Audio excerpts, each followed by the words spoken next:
Telangana police Arsha Sai மேல case register பண்ணிருக்காங்க. எதுக்காக அவர் மேல கேஸ் ரிஜிஸ்டர் பண்ணிருக்காங்க, எந்தெந்த செக்ஷன்ல அவர் மேல கேஸ் ரிஜிஸ்டர் பண்ணிருக்காங்கன்னு சொல்லிட்டு இந்த வீடியோல நம்ம டீடைலா பார்க்கலாங்க. அது மட்டும் இல்லங்க, பொண்ணுங்க அஃபெக்ட் ஆனா சட்டப்படி ஆக்ஷன் எடுக்கிறாங்களே, அதே மாதிரி பசங்க மேல ஃபேக் ரேப் கேஸ் ரிஜிஸ்டர் பண்ணா அவங்க மேல ஏன் ஆக்ஷன் எடுக்கல, அதை பத்தி நம்ம டிஸ்கஸ் பண்ணலாம் வாங்க. All better citizens, this is me advocate Vignesh Muthukumar. இந்த வீடியோ வந்து அர்ஷா சாயோட கேஸ் ஸ்டடி தாங்க.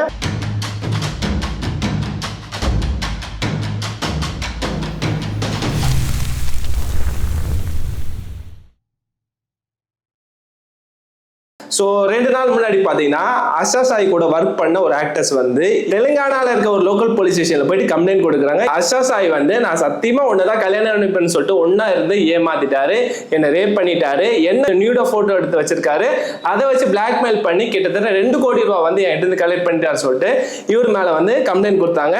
இந்த கம்ப்ளைண்ட் படி போலீஸ் வந்து இன்வெஸ்டிகேஷன் பண்ணும்போது அந்த பொண்ணு வந்து மெடிக்கல் ரிப்போர்ட்டுக்காக போய் வச்சு அவங்களை எக்ஸாமின் பண்ணியிருக்காங்க. இப்போ போலீஸ் இந்த கம்ப்ளைண்ட் அகேன்ஸ்டா வந்து ஃபர்ஸ்ட் இன்ஃபர்மேஷன் ரிப்போர்ட்டை வந்து ரெடி பண்ணிருக்காங்க. இந்த ஃபர்ஸ்ட் இன்ஃபர்மேஷன் ரிப்போர்ட் படி பாத்தீங்கன்னா அர்ஷா சாய் மேல ஐபி செக்ஷன் 376 படியும் and 354 படியும் அவர் மேல கேஸ் ரிஜிஸ்டர் பண்ணிருக்காங்க. அண்ட் அவரோட அப்பா மேலே கேஸ் ரிஜிஸ்டர் பண்ணிருக்காங்க சொல்லிட்டு சில நியூஸ்ல எல்லாம் ரிப்போர்ட் ஆயிருக்குங்க. சோ ஐபி செக்ஷன் 376 வந்து எல்லாருக்குமே தெரிஞ்சதுதான், பனிஷ்மெண்ட் ஃபார் ரேப். சோ அது வந்து எல்லாருக்கும் தெரிஞ்சதுதான். ஐபி செக்ஷன் 354 எல்லாருக்கும் தெரிஞ்சதுதான், assault or criminal force to the woman to intent outstretch of modesty of woman சொல்லிட்டு இந்த செக்ஷன்ல கேஸ் ரிஜிஸ்டர் பண்ணிருக்காங்க. ப்ரோ இதுக்கு என்ன ப்ரோ பனிஷ்மெண்ட் கேட்டீங்கன்னா, பனிஷ்மெண்ட் ஃபார் ரேப் வந்து ஐபி செக்ஷன் 376 படி அதுக்கு வந்து மினிமம் 10 இயர்ஸ்ல இருந்து மேக்ஸிமம் லைஃப் டைம் வரைக்கும் ஜெயில் தண்டனை கிடைக்குங்க. ஐபி செக்ஷன் 354க்கு என்ன பனிஷ்மெண்ட் இருக்குன்னு கேட்டீங்கன்னா, மினிமம் 1 இயர்ல இருந்து மேக்ஸிமம் 5 இயர்ஸ் வரைக்கும் இம்ப்ரிசன்மென்ட் இருக்குங்க, ஜெயில் தண்டனை இருக்கு அண்ட் ஃபைன் அமௌண்ட் இருக்கு. ரெண்டுத்துக்குமே பாத்தீங்கன்னா ஃபைன் அமௌண்ட் இருக்கு.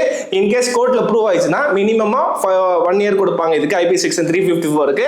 அதுக்கு பாத்தீங்கன்னா மினிமம் 10 இயர்ஸ் இம்ப்ரிசன்மென்ட் கொடுப்பாங்க. சோ இந்த விஷயம் தெரிஞ்சுக்கோங்க. இதெல்லாமே நம்ம வேலிட் ப்ரூஃப் வந்து கோர்ட்ல நம்ம ப்ரொடியூஸ் பண்ணோம்னா கண்டிப்பா அந்த அஃபெண்ட் பண்ணவருக்கு வந்து பனிஷ்மெண்ட் கிடைக்கும். டீம் என்ன சொல்ற கம்ப்ளைண்ட் கொடுத்தவங்க என்ன சொல்றான்னு பாத்தீங்கன்னா, நானா அர்ஷா சாயை வந்து ஒரு பிரைவேட் பார்ட்டில பார்த்தோம். அந்த பிரைவேட் பார்ட்டில வந்து 2 பேரும் லவ் பண்ணோம். லவ் பண்ணும்போது அர்ஷா சாய் வந்து நான் சத்தியமா உன்னதான் கல்யாணம் பண்ணிப்பேன்னு சொல்லிட்டு என்ன ஒன்னா இருந்து ஏமாத்திட்டாரு. அதனால இந்த கம்ப்ளைண்ட் மேல ஆக்ஷன் எடுங்க சொல்லிட்டு இப்ப போலீஸ் ஸ்டேஷன்ல கம்ப்ளைண்ட் கொடுத்திருக்காங்க. இது சம்பந்தமா இப்ப எஃப்ஐஆர் ரெஜிஸ்டர் பண்ணிருக்காங்க.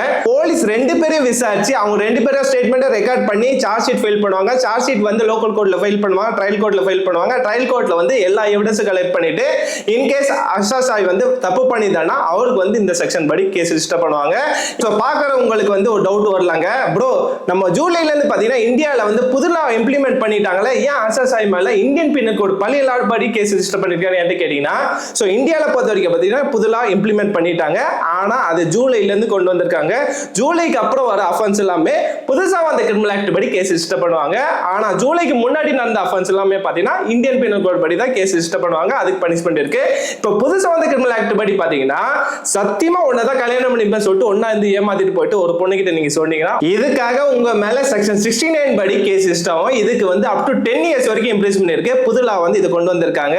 ஆனா இது வந்து ஜூலைக்கு அப்புறம் வர பண்ற அஃபென்ஸ்க்கு தான் இந்த கேஸ் ரிஜிஸ்டர் பண்ணுவாங்க. ஜூலைக்கு முன்னாடி பாத்தீங்கன்னா இந்தியன் பீனல் கோட் படி தான் கேஸ் ரிஜிஸ்டர் பண்ணுவாங்க. இந்த ரூல் எந்த லால சொல்லுதுன்னு பாத்தீங்கன்னா ஆர்டிகல் 20 இந்தியன் கான்ஸ்டிடியூஷன்ல சொல்லுது. யாரா ஒரு அஃபென்ஸ் பண்ணாங்கன்னா அன்னைக்கு என்ன லா இருக்கோ அந்த லா படி தான் கேஸ் ரிஜிஸ்டர் பண்ணனும் சொல்லிட்டு ஆர்டிகல் 20 கிளியரா அப்பவே சொல்லிடுச்சுங்க. சோ அதனால இந்த இன்ஃபர்மேஷன் நீங்க தெரிஞ்சுக்கோங்க, இந்த ரூலும் தெரிஞ்சுக்கோங்க. இந்த கேஸை பொறுத்த வரைக்கும் பாத்தீங்கன்னா அர்ஷா சாய் தரப்புல இருக்கு என்ன டிஃபென்ஸ் பண்ணலாம்னு பாத்தீங்கன்னா, அதுக்கு முன்னாடி ஒரு ரூல் நம்ம இம்பார்ட்டன்ட்டா தெரிஞ்சுக்கணுங்க.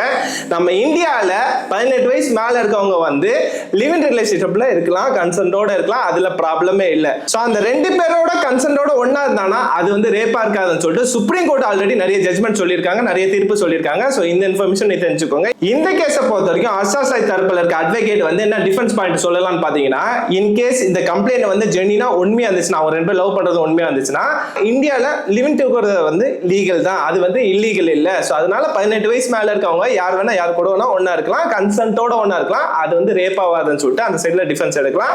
சோ நாங்க ஒண்ணா இருந்தோம், இப்போ வந்து எங்களுக்கு அண்டர்ஸ்டாண்டிங் இல்ல, சோ கல்யாணம் பண்ணிட்டு டிவோர்ஸ் பண்றதோட நான் இப்போ பிரேக்கப் பண்றேன் சொல்லிட்டு ஒரு பாயிண்ட் கொடுக்கலாம். அதுக்கப்புறம் பாத்தீங்கன்னா நான் நிறைய பேருக்கு ஹெல்ப் பண்ணின்னு இருக்கேன், சோ நான் வீடியோல அதெல்லாம் வீடியோல போட்டுன்னு இருக்கேன், நான் எதுக்கு இவங்க கிட்ட காசு வாங்கணும், மோர் ஓவர் பாத்தீங்கன்னா நான் ஒரு படத்துல ஹீரோவா நடிச்சுன்னு இருக்கேன், எனக்கு நிறைய பேமெண்ட் கொடுக்குறாங்க, என்னோட டிரான்சாக்ஷன்லாம் இதுன்னு சொல்லிட்டு அவரோட எவிடன்ஸ் எல்லாம் காட்டலாம்.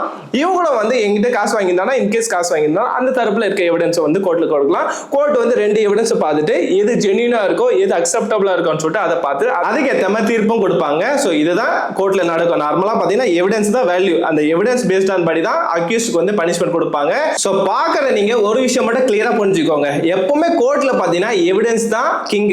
ஸோ எவிடன்ஸ் மட்டும் ஃபேவரா இருந்துச்சுன்னா அந்த சைட்ல ஜட்மெண்ட் கிடைக்கும். ஸோ இன்கேஸ் வந்து கம்ப்ளைண்ட் சைட்ல எவிடன்ஸ் ஸ்ட்ராங்கா இருந்து ஸோ உண்மையிலே வந்து அசாஸ் ஆகி தான் கல்யாணம் பண்ணிப்பேன்னு சொல்லிட்டு ஏமாத்திருந்தானா கண்டிப்பா அதுக்கு ஏற்ற மாதிரி ஒரு பனிஷ்மெண்ட் இருக்கும். ரேப் செக்ஷன்ல கேஸ் ரிஜிஸ்டர் பண்ணிருக்காங்க, அதுக்கு பாத்தீங்கன்னா மினிமம் 10 years வரைக்கும் அவர் ஜெயில் தண்டனை கிடைக்குது வாய்ப்பு இருக்கு. அதுக்கப்புறம் IPS செக்ஷன் 354 படி கேஸ் ரிஜிஸ்டர் பண்ணிருக்காங்க. அந்த கேஸ் ப்ரூவ் ஆயிடுச்சுன்னா இவர் அந்த நியூட் போட்டோலாம் வச்சு பிளாக்மெயில் பண்ணி காசு 2 கோடி ரூபாய் வாங்கியிருந்தா ப்ரூவ் ஆயிடுச்சுன்னா அது படி அவருக்கு மினிமம் 1 yearsல இருந்து மேக்ஸிமம் 5 years வரைக்கும் இம்ப்ரிஸ்மெண்ட் இருக்கு அண்ட் ஃபைன் அமௌண்ட் இருக்கு. ஸோ இதுதான் இது. இந்த தரப்புல பாத்தீங்கன்னா அக்சஸ் ஆகி வந்து நான் வந்து லிவிங் டுகெதரா தான் இருந்தேன், நான் இப்போ எனக்கு பிரேக்கப் ஆயிடுச்சு, சொசைட்டில இருக்க எவிடன்ஸ் எல்லாம் வந்து ப்ரூவ் பண்ணிட்டானா, என்ன இந்த எவிடன்ஸ் எல்லாம் இருக்கு நீங்க இதெல்லாம் பாருங்க சொல்லிட்டு ப்ரூவ் பண்ணிட்டானா அதுபடி பாத்தீங்கன்னா இவர் வந்து அக்யூட்டல் ஆயிடுவார். ஸோ இதுதான் இந்த கேஸோட ஸ்டேட்டஸ்.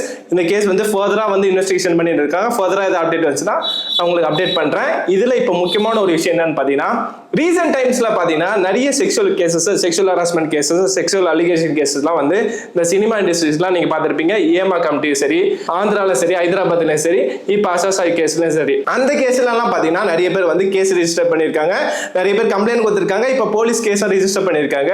இன் கேஸ் அந்த ரேப் கேஸ்ல ஏதோ ஃபேக் ரேப் கேஸ் இருந்துச்சுன்னா அந்த அஃபெக்ட் ஆன விக்டிம் அந்த பையனுக்கு என்ன ஜஸ்டிஸ் இருக்கு?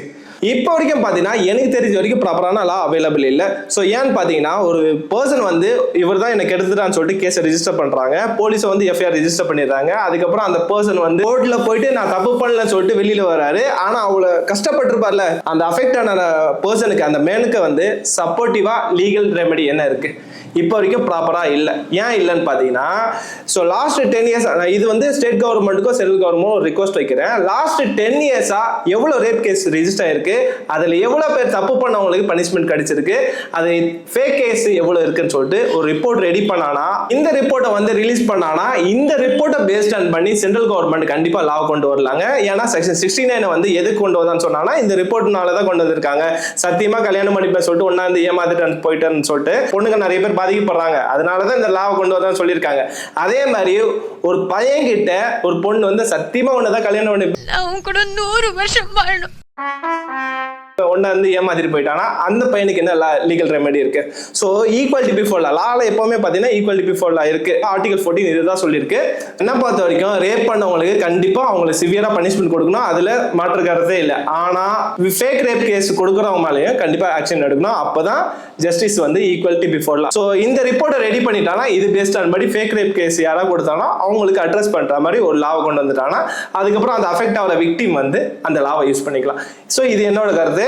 இன்னும் கொஞ்ச நாள்ல நம்ம சேனல் சார்பா பாத்தீங்கன்னா ஒரு வீடியோ நம்ம ரிலீஸ் பண்ணலாம். ஏமா கமிட்டி சம்பந்தமாவும் அண்ட் செக்ஷுவல் ஹராஸ்மெண்ட், சினிமால நடக்கிற செக்ஷுவல் ஹராஸ்மெண்ட் சம்பந்தமா ஒரு கேஸ் ஸ்டடி மாதிரி நம்ம படிச்சு அது சொல்லலாம். இன்கேஸ் அதுல ஏதாவது ஃபேக் கேஸ் இருந்தானா அந்த அஃபெக்டர் ஆன விக்டிமுக்கு வந்து என்னென்ன ரெமெடி, என்னென்ன ஜட்மெண்ட் இருக்குன்னு சொல்லிட்டு நான் நிறைய ஜட்மெண்ட் படிச்சுன்னு இருக்கேன், அந்த வீடியோல நான் சொல்றேன். ஸோ இன்கேஸ் நீங்க ஏதாவது அஃபெக்ட் ஆனீங்கன்னா அந்த ஜட்மெண்ட் மூலியமா அந்த லீகல் ரெமெடி நீங்க எடுத்துக்கலாம். ஸோ கொஞ்சம் வெயிட் பண்ணுங்க, நான் ப்ராசஸ் பண்ணின்னு இருக்கேன். இந்த கேஸை பொறுத்த வரைக்கும் பாத்தீங்கன்னா யார் தப்பு பண்ணாலும் கண்டிப்பா அவங்களுக்கு பனிஷ்மெண்ட் கொடுத்து தான் ஆகணுங்க, சிவியரா பனிஷ்மெண்ட் கொடுக்கணும். இன்கேஸ் அது ஃபேக் கம்ப்ளைண்ட் ஆச்சுன்னா அவங்களுக்கு பனிஷ்மெண்ட் கொடுக்கணும் தான் இவ்வளவு நேரம் நான் சொல்றேன். என்ன பொறுத்த வரைக்கும் சட்டத்துக்கு முன்னாடி எல்லாரும் ஈக்குவல், பையன் தப்பு பண்ணாலும் தப்பு தான், பொண்ணு தப்பு பண்ணாலும் தப்பு தான். இன்கேஸ் பொண்ணு தப்பு பண்ணா அவங்களுக்கு பனிஷ்மெண்ட் கொடுக்கணும் தான் இப்போ சொல்றேன் நான். ஸோ இந்த கேஸை பொறுத்த வரைக்கும் பாத்தீங்கன்னா வீடியோ எடுத்திருக்காங்க, போட்டோ எடுத்திருக்காங்க, நியூடா போட்டோ எடுத்து பிளாக்மெயில் பண்ணிருக்கான்னு சொல்றாங்களா, அதெல்லாமே ரொம்ப சட்டப்படி தப்பு தான். இன்கேஸ் பாக்குற நீங்க இந்த மாதிரி அஃபெக்ட் ஆனீங்கன்னா தைரியமா போயிட்டு சைபர் கிரைம்ல கம்ப்ளைண்ட் கொடுத்தீங்கன்னா கம்ப்ளைண்ட் வந்து யார்கிட்டயும் இன்ஃபார்ம் பண்ண மாட்டாங்க, போலீஸ் வந்து யார்கிட்டயும் இன்ஃபார்ம் பண்ண மாட்டாங்க. அந்த தப்பு பண்ணவங்களை வந்து கூப்பிட்டு வச்சு விசாரிச்சு அவங்களுக்கு தண்டனை கொடுப்பாங்க. ஸோ நான் திருப்பி சொல்றேங்க, இந்த மாதிரி விஷயத்தெல்லாம் நீங்க ஃபேஸ் பண்ணீங்கன்னா தைரியமா கம்ப்ளைண்ட் கொடுங்க, கண்டிப்பா போலீஸ் வந்து அவங்க மேலலாம் ஆக்ஷன் எடுப்பாங்க. நீங்க கம்ப்ளைண்ட் கொடுக்க தான் இந்த மாதிரி யாருமே பண்ண மாட்டாங்க. ஸோ இதை நீங்க தெரிஞ்சுக்கோங்க. ஸோ இதெல்லாமே உங்க லீகல் ரைட்ஸ். ஸோ இந்த கேஸை பத்தி வேற ஏதாவது அப்டேட் வந்துச்சுன்னா நான் அப்டேட் பண்றேன். வேற ஏதாவது டாபிக் நான் பேசணும்னு நினைச்சீங்கன்னா அது கமெண்ட்ஸ் சொல்லுங்க. இது மோஸ்டா லைக் வந்து சொசைட்டிக்கு இம்பார்ட்டன்ட் இருக்கும், அதை நான் ப்ரிப்பேர் பண்ணி உங்களுக்கு சொல்றேன். Better citizen, better nation. Thank you for watching this video. Have a good day.